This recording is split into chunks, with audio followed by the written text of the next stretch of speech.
I'm driving there, and y'all, I'm nervous, and I just kept praying, like, God, please go before me, touch every heart that I'm gonna come across, and let them just feel your love.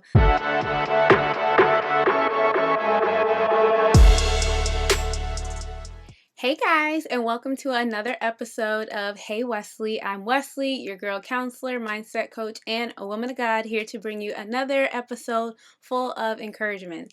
So I guess y'all like knowing my business. If you didn't check last week's episode, I ended up sharing an entry from my journal to respond to one of the anonymous letters that I got, and you guys seem to really like that. But that's okay, because today I actually do want to share a story with you guys. But if you do want to send an anonymous letter to receive encouragement, feel free to check out the details of today's episode to do so. Also, be sure to like, subscribe, and all those beautiful things. Last episode, we talked about how to break out of that heaviness season and how we can change our mindsets from victim to victorious. And it was a very, very powerful episode. So if you didn't check that episode out, definitely go back to it. But today, y'all, we are talking about a very important topic, and that is unmasking the faces of pride. And I say unmasking because sometimes we don't even know that pride is in the mix within ourselves or with other people. But there's actually different faces to pride. And today we're going to unmask 4 faces of pride. Sometimes when we're operating out of pride, very much likely the cousin, the homie of fear is right down the street trying to help you out on staying stuck and being far from the things that you actually want. Pride really takes us away from the intimacy that we want with others. Pride really takes us away from actually getting the things that we want, especially when it's coupled with fear. It's a terrible combination that the enemy loves to put together for us, and today we're coming against that. So I am sharing from a very personal situation that I experienced actually just this past weekend. So this episode is coming to you guys really fresh. So this weekend, I had experienced a lot. I had my best friend's baby shower that I was hosting and help running. I was also being the chauffeur to my family who was going to Mexico for a wedding. Also, the church that I am a minister at, we had an event that I was helping to serve at. And then what I really want to talk about is God pushed me to go to one of the services honoring the life of a devastating passing that I did not expect for me to go to. So I was truly at a crossroad between pride and love this weekend, specifically in regards to this event. There was a friend of mine who we were so close, like we were thick as thieves. We were inseparable for years. Started off in undergrad and a little bit after that also. But then we had some form of a misunderstanding where nothing got like nasty, but we ended up growing apart and not speaking basically for years. So I was on Facebook on Wednesday, and at the time that I'm recording this episode, it is the following Monday. So I was on Facebook and I saw that this former really, really close friend of mine had experienced a very devastating loss in their family. And immediately I was heartbroken because, like I said, this isn't a person that I was just associated with. I was really, really close to them and their family, and was just praying to God of like, how can I help? What can I do? Just to add some additional love and support their way, knowing that God already has them covered. But I felt the drive and compassion to be a part of the love being poured in their direction. And so I'm thinking, should I send flowers? Should I, get some money together, send them some money? Should I send a message? Like, God, what should I do?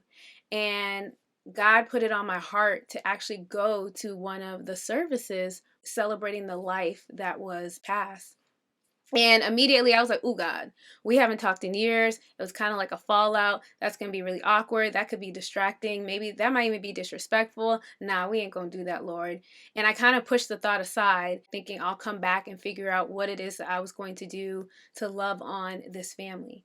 So then the next day, now it's Thursday, I'm going into my devotional, and I kid you not, y'all, I can't lie. God talks to me in so many different ways, and one of the ways is when I'm reading the Bible. Typically, right now, I've been reading Psalms and John, and all of a sudden, On this morning, there was a desire in my heart to read Ecclesiastics. And not just Ecclesiastics, but chapter 7, y'all. Very specific. And I know this was the Holy Spirit. And I want to read to you guys exactly what it is that I read Thursday morning. I got my Bible here.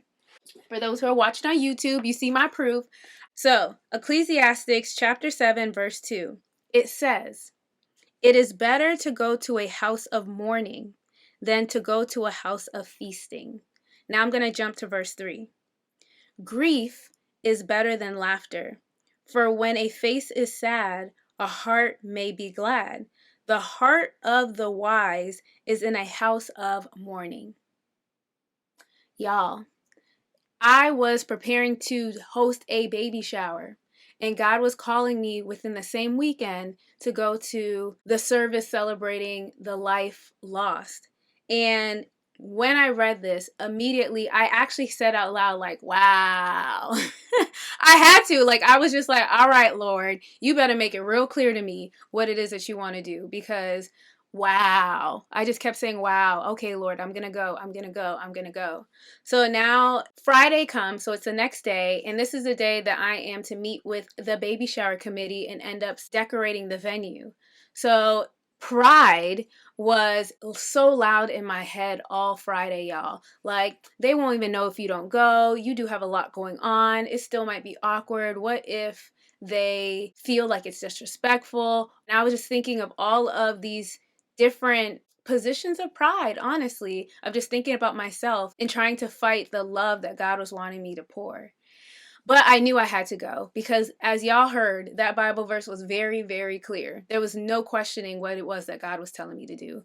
So Friday comes around. It's time to go to the first service of the weekend of celebrating the life of the individual that passed. And so I'm driving there, and y'all, I'm nervous, and I just kept praying, like, God, please go before me, touch every heart that I'm going to come across, and let them just feel your love. So I pull up to the church, and I'm sitting in the car, and I'm still praying. And then finally, I got the courage. No, I didn't get the courage. God gave me the courage to get out of the car and walk into the church. And immediately I saw a familiar face, one of the family members, that was like, hey, and that already ended up relieving me of some of the anxiety that I was feeling. Then I saw my former really, really close friend.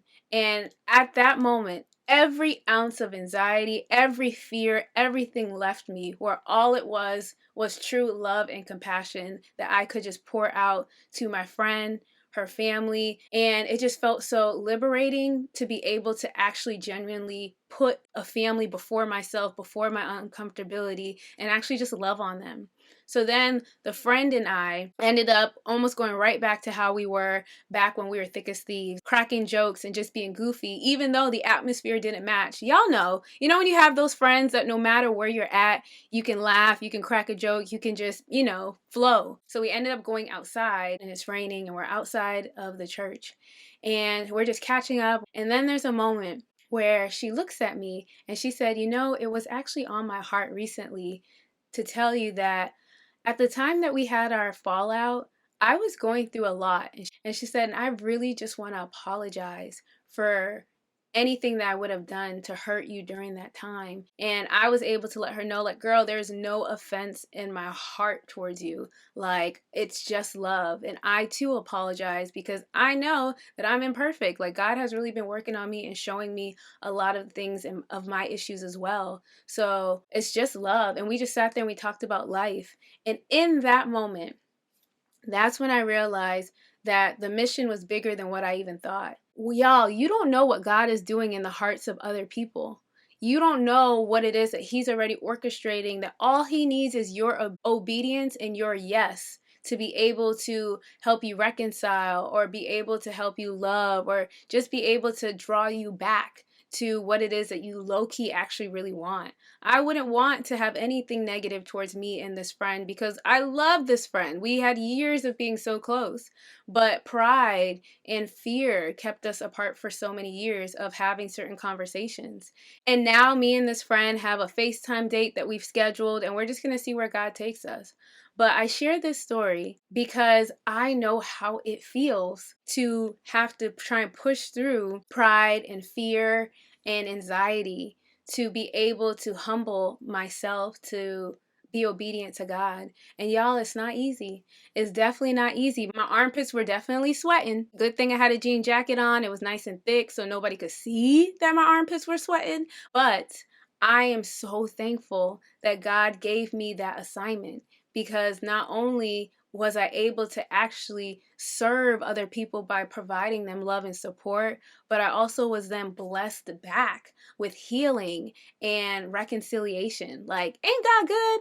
So that is why I want to unmask 4 faces of pride with you guys today, so that we can have those close, intimate relationships with the people that we actually desire to, so we can be free from the burdens and shame within our heart, so we can move forward. Right? So Psychology Today says that pride is shame driven and makes us too uncomfortable to say, I am sorry, I was wrong, I made a mistake. Also, pride prevents us from acknowledging our human vulnerabilities. When pride rules, we believe we're always right. This makes it difficult to sustain intimate relationships. So the first face of pride that we're going to unmask and talk about is one that's a little bit easier to recognize and is more well known, and that is the pride of apologies. That is when you're unable to admit that you're wrong. That's when you have to be right. That is making excuses for your behavior. That is not considering someone else's hurt based off of your actions. To debunk pride means we need humility, right? So it takes humility to be able to say, yo, I was wrong. It really takes a certain level of humility and compassion to be able to feel what it is that they may feel based off of your actions. Even if you didn't intend to hurt them, if you really sit in it and think of what your actions may have done to somebody, you'll be able to accurately apologize based off of their experience. That is more so aligning with what they're actually feeling and apologizing to that, instead of your apology being about what you were meaning to do.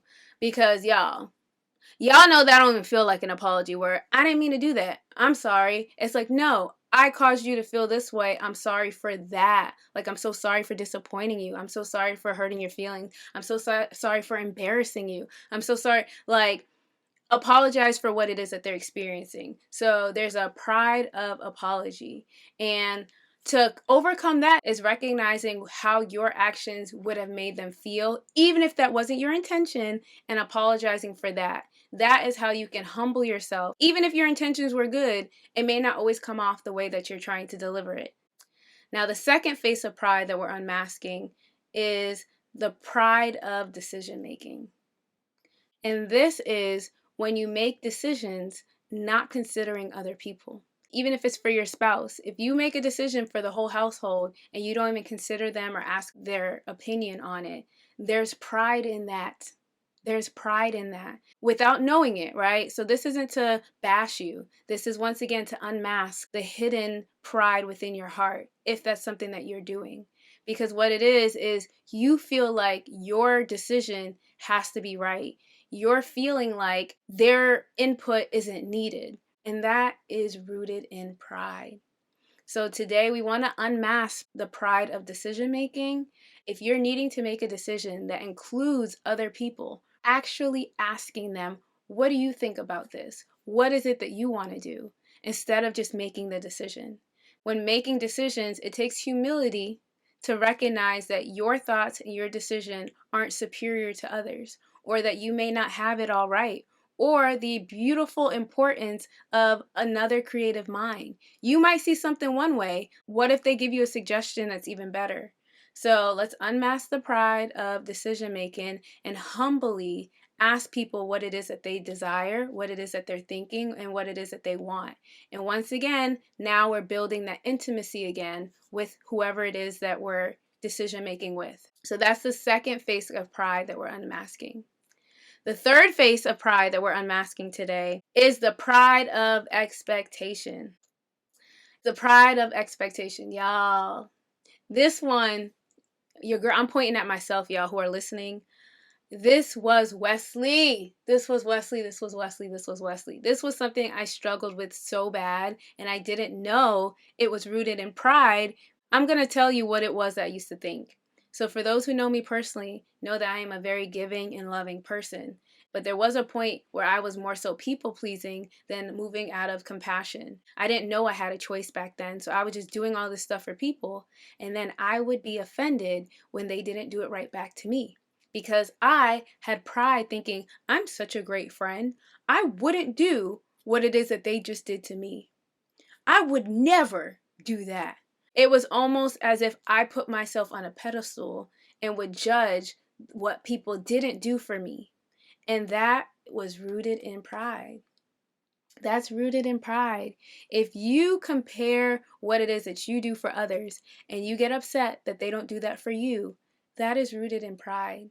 Pride keeps us away from intimate relationships. So now you're feeling resentment towards them. Now you're feeling annoyed, frustrated, or you're demanding things from them that they never said that they were going to do, because the pride within you is expecting them to do it because you did it to them, because you would do it for them.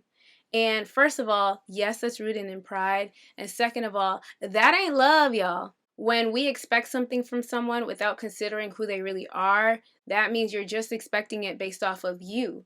Pride makes you look towards yourself versus seeing them as who they are and allowing them to be who they are towards you. And if you aren't okay with them being that type of friend or that type of spouse, then maybe you have a decision to make as far as what role they play in your life. And we unmasking that today, y'all, because your close friends, your close relationships deserve for them to be able to freely love you in the way that they are growing to love you. But if you're demanding stuff out of them, not only will you resent them from not delivering the expectation the way you wanted to, but they also won't feel inclined to do things for you, because then it's going to feel like a job. So to come against that is to check our expectations, is to make sure that we're doing things knowing that it's a choice. So it starts kind of with us first. If we struggle with people pleasing, any of you amazing people out there who may struggle with people pleasing, I'm talking to you right now, because you may not know that you struggle with the pride of expectation. And we're unmasking that now, because a lot of your relationships could be suffering because of that pride of expectation, thinking that they have to do something because you did it, or thinking that they're not being a good enough friend or a good enough spouse because of how you treat them. First of all, you have a choice to treat them that way. And if you treat them that way, do it out of love just because you're compassionate, you're wanting to do it. But if you're doing things because you think you have to, that's not love. So now let's talk about the last face of pride that we want to unmask today, is the pride in love. I always remember the story that Will Smith shared, that he bought Jada a house and she didn't want the house, but this was such a beautiful, extravagant gift. Like, how dare she feel unappreciative of it? See, sometimes the pride of love is where we look at ourselves as to how we're treating someone else. So, because I'm such a good wife, I'm going to do this. Because I'm such a good friend, I'm going to do this. So, on the outside, it looks beautiful, the intentions, like he literally bought her this amazing house, or you planned that birthday and you did all of those things for them. And there's pride in that, because at the end of the day, it's still about you. It's still about your title, your role, and trying to basically look good, right? And that's pride. Instead, love is selfless, and love is considering someone else's needs and beating them to the punch. If somebody doesn't need something or want something and you do it anyways, that's not you loving them. That's really you stroking your own ego and pride. And I know we don't want to hear that, but this is so important that we unmask this version of pride, because it's hindering our relationships, because love is the glue. Love is what keeps us together. Love is what we are to give and to receive. And if we're selfishly doing things about ourselves, but it's looking like it's for somebody else, then we're missing the mark. And the people who are on the receiving end of that action are not going to feel loved. And now there is that distance in the relationship. So guys, to unmask the pride of love is to pay attention to the people that you're loving, pay attention to what it is that they need, understand their personality, and really serve them as them. Not about what you would want or what you think they should desire. Really think of their interests. Really think of what it is that they're doing day in and day out. Pay attention. So that is my encouragement to you in regards to unmasking pride. Unmasking the pride of apology, unmasking the pride of decision making, unmasking the pride of expectations, and unmasking the pride of love. All these four faces of pride really keep us farther away from relationships, the ones that we really, really desire. If we couple those elements of pride with fear, it is the recipe for isolation. It is the recipe of loneliness. It is literally the recipe that the enemy loves to stir up. Add a little pride with a little mixture of fear, because it takes humility to be able to apologize. It takes humility to ask somebody what their opinion is or what they want. It takes humility to recognize that you're expecting something from somebody that's not really within them. It takes humility to love.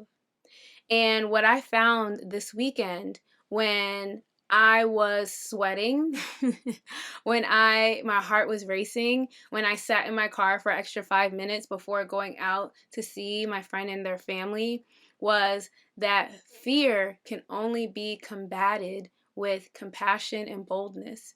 Compassion and boldness come from God. God literally gives us the spirit of boldness, gives us courage.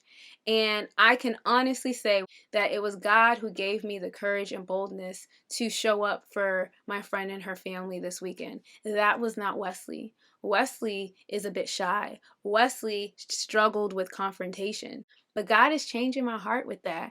God is really helping me to love with action, not just with words, not just with, sweet thoughts. God is now calling all of us, you as well, to love with actions, for showing up, for apologizing. As I've been talking on today's episode, if somebody has been coming to mind, I encourage you to reach out. Well, first pray. Pray, because I had to do a lot of praying this weekend. So pray to God about it first. And then I encourage you to reach out to that person. And I'm telling you, your armpits may be sweaty, your heart may be racing, but God cannot show you what it is that He's trying to do within your relationships if you don't take the step to actually reach out and humble yourself and talk to them. The Bible says, humble thyself.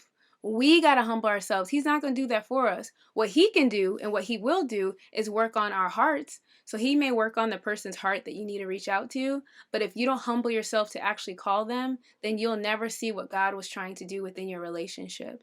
So I encourage you to pray to God about it and to reach out to that person that you've been thinking about throughout this episode and humble yourself and either apologize, and remember, a good apology, and regain our close relationships with other people.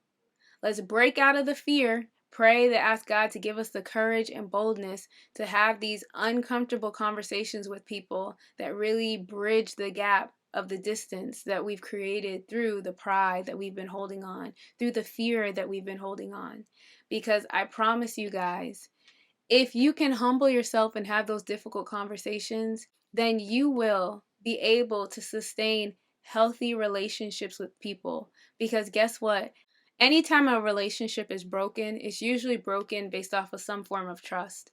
And when somebody humbles themselves and apologizes to you and creates this atmosphere of healing and honesty, you are now rebuilding trust. So that is my encouragement to you guys today. If you've had experience kind of like mine, or if you're kind of on the fence trying to figure out how to have this type of conversation, let's talk about it in the comments. Let's unmask pride and talk about our experiences of it so that we can humble ourselves, encourage each other, and regain our healthy, intimate, close relationships. And I believe in you. I know you guys can do it, all right? If I did it all sweaty with my heart beating, you guys can do it too.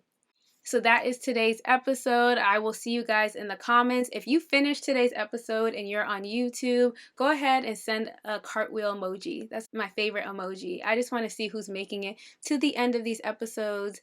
But Once again, guys, as I always say, continue loving on you. I'll continue loving on me.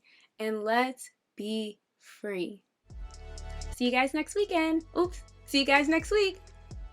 Bye.